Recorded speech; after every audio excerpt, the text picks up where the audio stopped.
Film बनाना चाहें तो शीर्षक हो सकता है फिर से भाई हो तो ऐसा।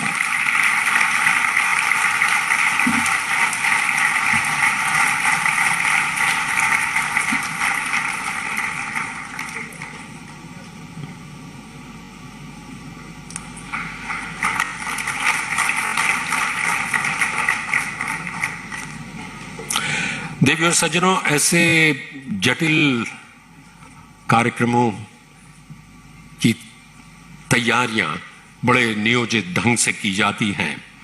इवेंट मैनेजमेंट के सिद्धांतों के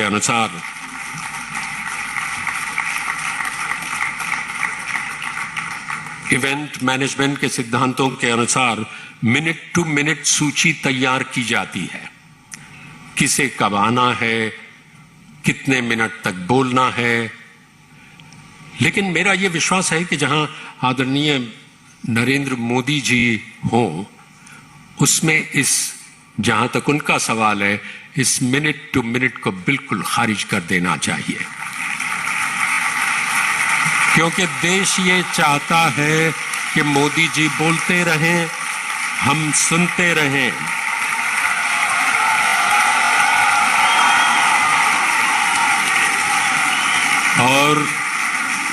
और वो इसलिए कि जो वो बोलते हैं वो करके दिखाते हैं, और जो वो करते हैं वो देश के हित में होता है।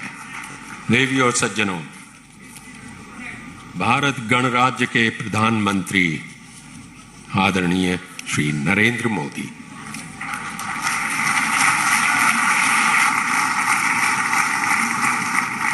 श्री सरस्वती नमः।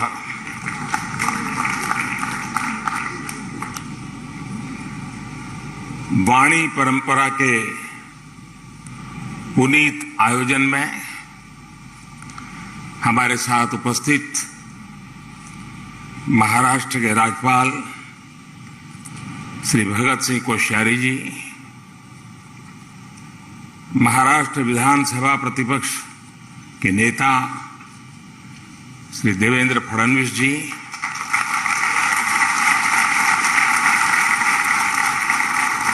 महाराष्ट्र सरकार में मंत्री श्री सुभाष देसाई जी, आदरणीय उषा जी, आशा जी, आदिनाथ मंगेशकर जी, मास्टर दीनानाथ स्मृति प्रतिष्ठान के सभी सदस्यगण, संगीत और कला जगत के सभी विशिष्ट साथियों, अन्य सभी महानुभाव, देवी और सज्जनों, इस महत्वपूर्ण आयोजन में आदरणीय हृदयनाथ मंगेशकर जी को भी आना था, लेकिन जैसे अभी आदिनाथ जी ने बताया, तबीयत ठीक नहीं होने की वजह से वो यहां नहीं आ पाए। मैं उनके जल्द स्वस्थ होने की कामना करता हूं। साथियों, मैं अपने आप को बहुत उपयुक्त यहां नहीं अनुभव कर रहा हूं, क्योंकि संगीत जैसे गहन विषय का जानकार तो मैं बिल्कुल नहीं हूं। लेकिन सांस्कृतिक बोध से मैं ये महसूस करता हूं कि संगीत एक साधना भी है और भावना भी है। जो अव्यक्त को व्यक्त कर दे वो शब्द है, जो व्यक्त में ऊर्जा का, चेतना का संचार कर दे वो नाद है, और जो चेतन में भाव और भावना भर दे उसे सृष्टि और संवेदना की पराकाष्ठा तक पहुंचा दे वो संगीत है।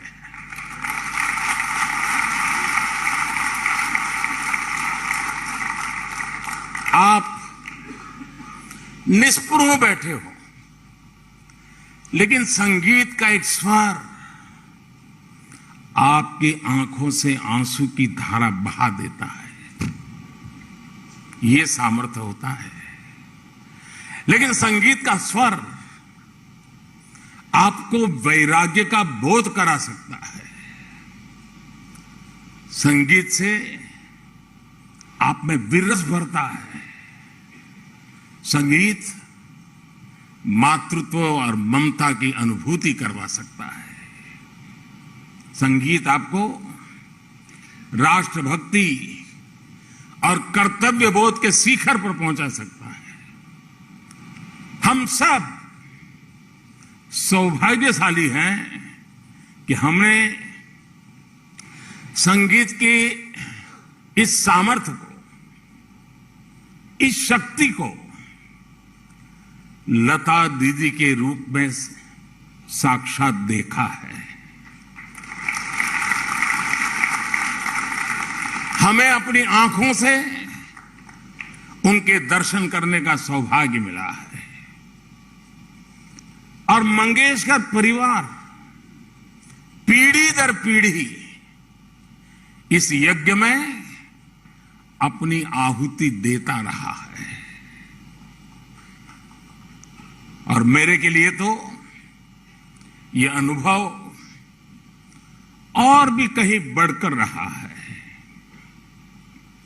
अभी कुछ सुर्खियां हरीश जी ने बता दी, लेकिन मैं सोच रहा था कि दीदी से मेरा नाता कब से कितना पुराना। तो दूर जाते जाते याद आ रहा था कि शायद 4 साढ़े 4 दशक हुए होंगे। सुधीर फड़के जी ने मुझे परिचय करवाया था।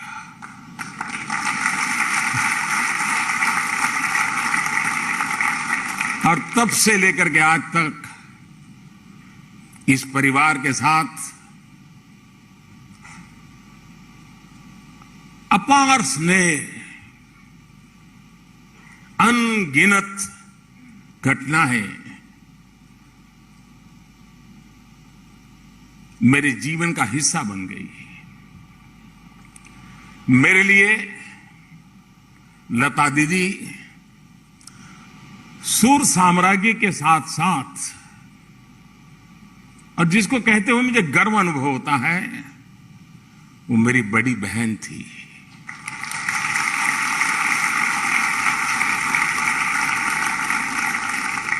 पीढ़ियों को प्रेम और भावना का उपहार देने वाली लता दीदी,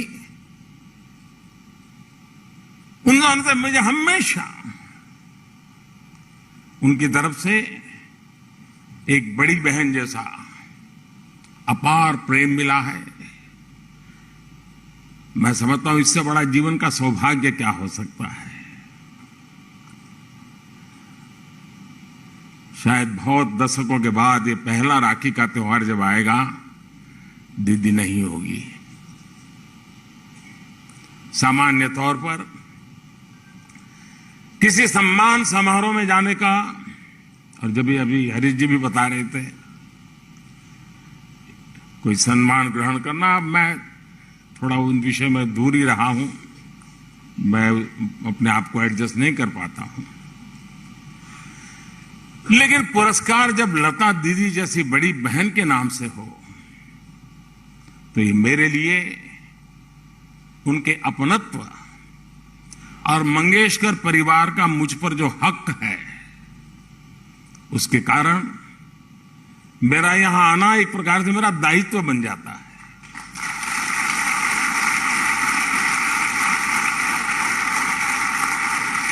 और ये उस प्यार का प्रतीक है। और जब आदिनाथ जी का संदेश आया, मैंने मेरे क्या कार्यक्रम है, मैं कितना बिजी हूं, कुछ पूछा नहीं। मैंने कहा भैया पहले हाँ कर दो। मना करना मेरे लिए मुमकिन ही नहीं है जी। मैं इस पुरस्कार को सभी देशवासियों के लिए समर्पित करता हूं।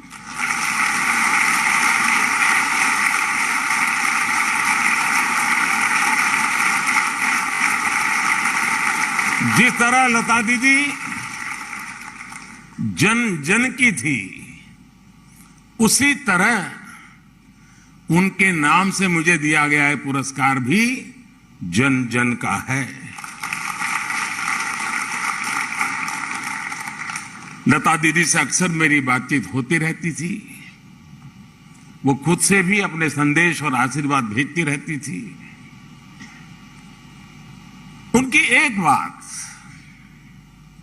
शायद हम सबको काम आ सकती है, जिसे मैं भूल नहीं सकता। मैं उनको बहुत आदर करता था, लेकिन वो क्या कहती थी?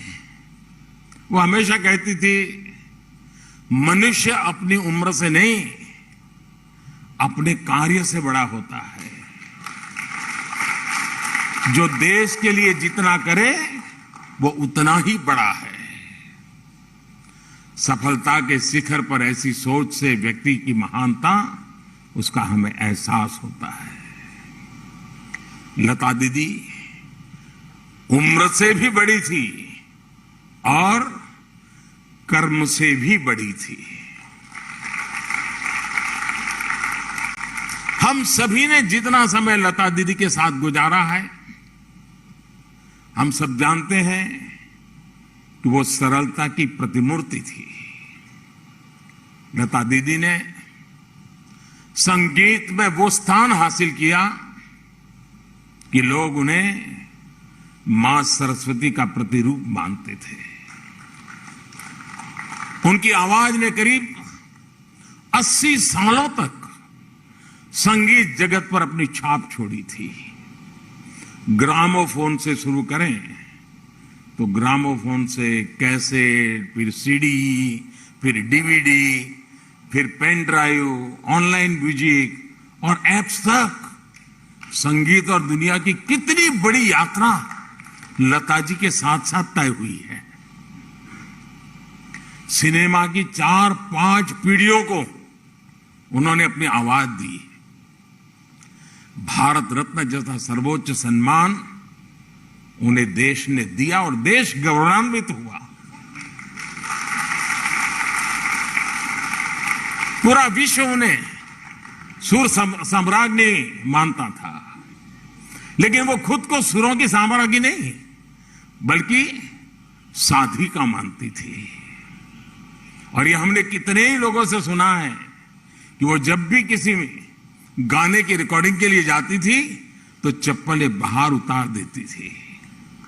संगीत की साधना और ईश्वर की साधना उनके लिए एक ही था। साथियों, आदि शंकर के अद्वैत के सिद्धांत को हम लोग सुनने समझने की कोशिश करें तो कभी कभी उलझन में भी पड़ जाते हैं। लेकिन मैं जब आदि शंकर के अद्वैत के सिद्धांत की तरफ सोचने की कोशिश करता हूं तो अगर उसको सरल शब्दों में मुझे कहना है, उस अद्वैत के सिद्धांत को, ईश्वर का उच्चारण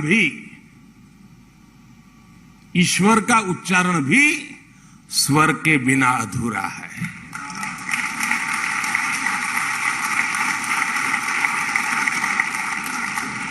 ईश्वर में स्वर समाहित है।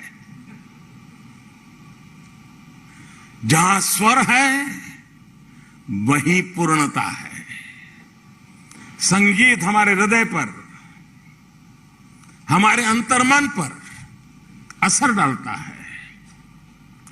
अगर उसका उद्गम लता जी जैसा पवित्र हो तो वो पवित्रता और भाव भी उस संगीत में घुल जाते हैं। उनके व्यक्तित्व का हिस्सा हम सब के लिए और खासकर युवा पीढ़ी के लिए एक प्रेरणा है।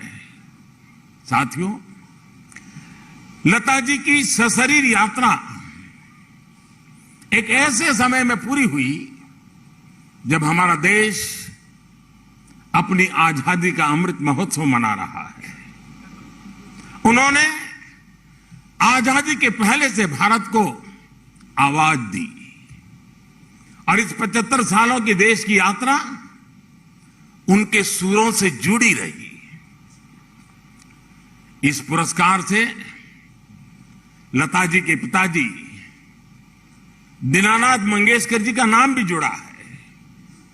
मंगेशकर परिवार का देश के लिए जो योगदान रहा है, उसके लिए हम सभी देशवासी उनके ऋणी हैं। संगीत के साथ साथ राष्ट्रभक्ति की जो चेतना लता दीदी के भीतर थी, उसका स्रोत उनके पिताजी ही थे।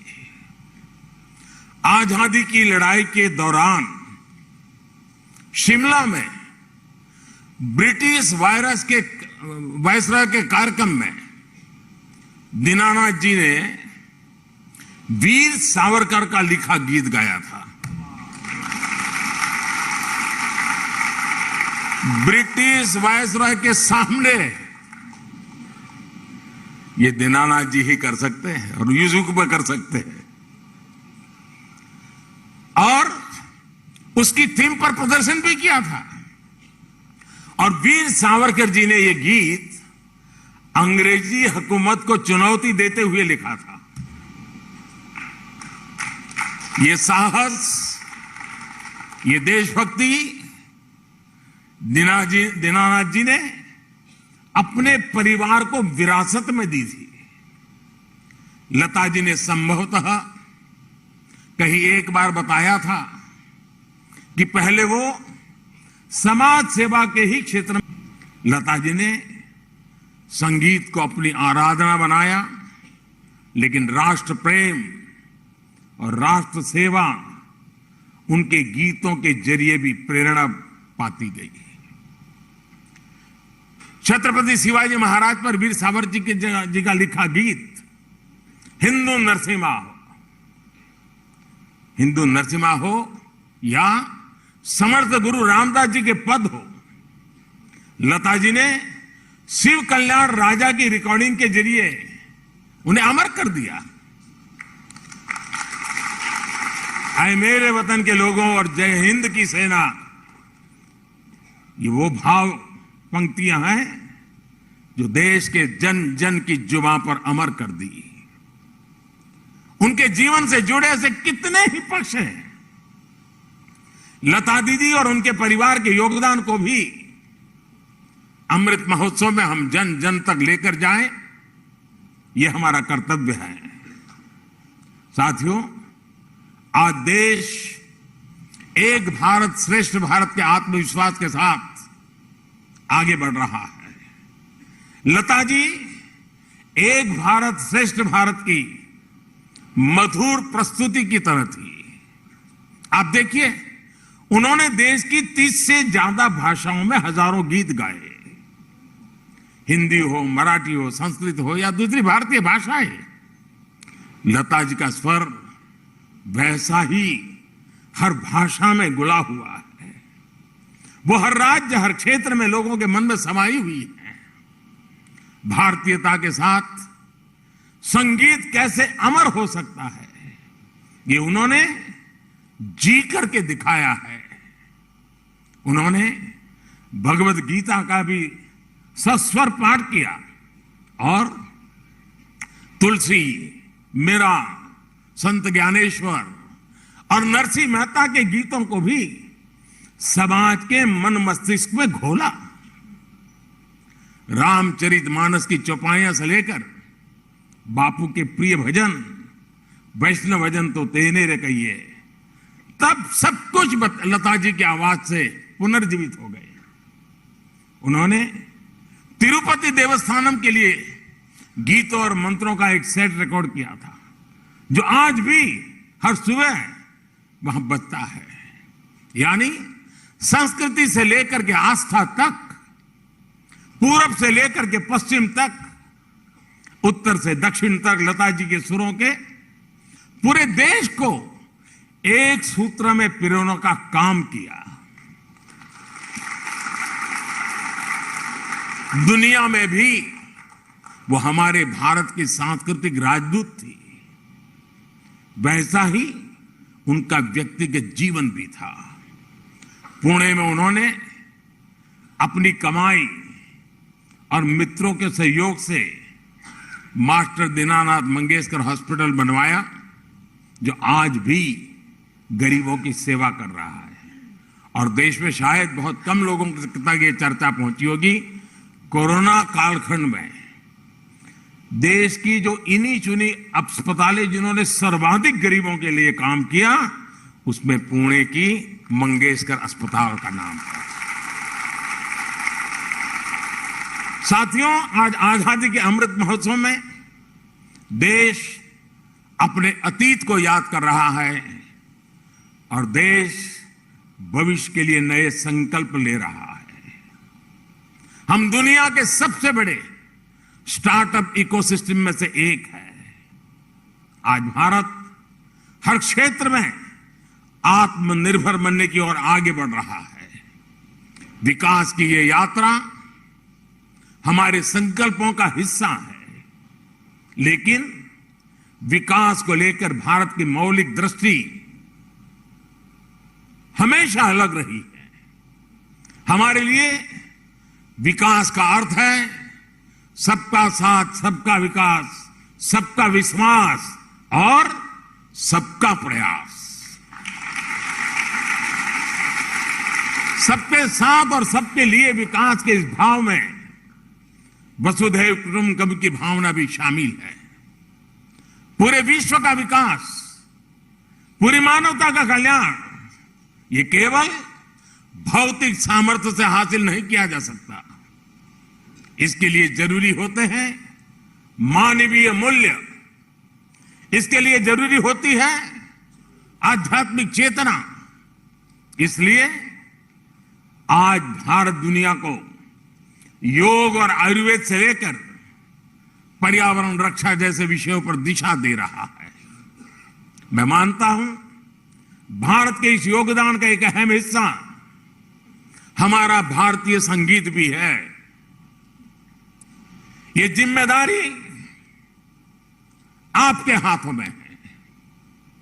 हम अपनी इस विरासत को उन्हीं मूल्यों के साथ जीवंत रखें और आगे बढ़ाएं और विश्व शांति का एक माध्यम बनाएं। ये हम सबकी जिम्मेदारी है। मुझे पूरा विश्वास है संगीत जगत से जुड़े आप सभी लोग इस जिम्मेदारी का निर्वहन करेंगे और एक नए भारत को दिशा देंगे। इसी विश्वास के साथ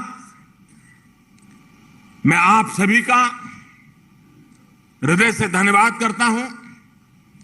मंगेशकर परिवार का भी मैं हृदय से धन्यवाद करता हूं कि आपने दीदी के नाम से इस प्रथम पुरस्कार के लिए मुझे चुना। लेकिन हरीश जी जब सम्मान पत्र पढ़ रहे थे तो मैं सोच रहा था कि मुझे इसे कई बार पढ़ना पड़ेगा और पढ़ करके मुझे नोट बनानी पड़ेगी कि अभी मुझे इसमें से कितना कितना पाना बाकी है, अभी भी मेरे में कितनी कितनी कमियां हैं, उसको पूरा मैं कैसे करूं। दीदी के आशीर्वाद से और मंगेशकर परिवार के प्यार से मुझ में जो कमियां हैं, उन कमियों को आज मुझे सम्मान पत्र के द्वारा प्रस्तुत किया है। मैं उन कमियों को पूरा करने का प्रयास करूंगा। बहुत बहुत धन्यवाद। नमस्कार।